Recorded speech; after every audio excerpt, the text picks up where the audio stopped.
গুণে টান পড়লে নৌকো কি আর স্থির থাকে?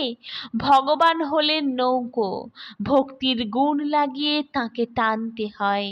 ঠাকুর অশ্বিনী বাবুর বাড়ি থেকে সন্ধ্যাবেলায় দলবল নিয়ে কীর্তন করতে চললেন কলা বাগানের বাড়িতে। গহর আলী আগে থেকেই গিয়ে বসে আছে সেখানে। এই যে ঠাকুর আসছেন! চমকিয়ে দাঁড়িয়ে পড়ল গহর আলী। ঠাকুরই বটে, চাঁদ বরণ দেহ দিয়ে সুচিতার মাধুর্য ঝরে পড়ছে। গহর আলী বিস্মিত হয়ে দাঁড়িয়ে থাকতে থাকতেই ঠাকুর ধরে আলিঙ্গন দিলেন। একেবারে পদ ধারণ করে প্রণাম করল গহর আলী। দ্বিধা দ্বন্দ্ব সব মুছে গিয়েছে। কারো চোখ রাঙানির দিকে চোখ নেই এখন। এখন সে বীতত্রপ, বরাভিমুখী। প্রভু, আমাকে কৃপা করুন। তাঁর কৃপা তো ছড়ানো